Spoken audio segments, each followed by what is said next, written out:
Welcome back, guys. Final score here, like we said, Schneider 2, Central Park Rangers 1-1, excuse me. 2 goals, 1 apiece. I'm joined here by the goal scorer for Schneider, Morgan. First of all, tell me a little bit about the conditions. A blustery day here, your second game back in the spring season. Tell me about how was that like for you guys?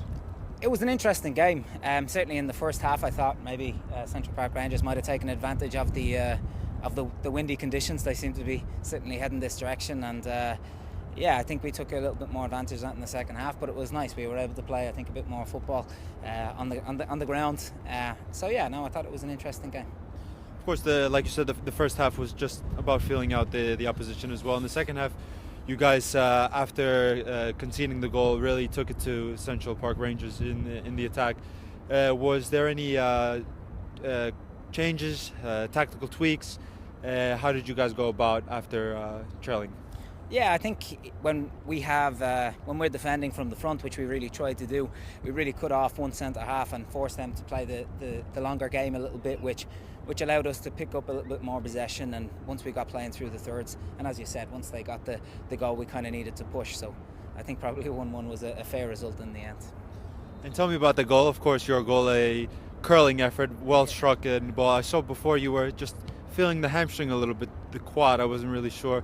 Seemed okay to me, right? I kind of felt a little bit of a twinge. I had an injury before Christmas, and this is my first 11-a-side game back, which is nice. So, even when I was striking it, I kind of felt it a little bit, but it didn't have too much of an effect, so it was okay. It always feels better when it goes in, right? That's exactly it. So, lastly, 1 point here, a good point. Coming after a 5-2 win last week against Kelmedi, 4 points in your first 2 games back in the spring season. What are your goals, of course, in the spring season? How do you want to recap the last 7 or 8, 9 games left in the season?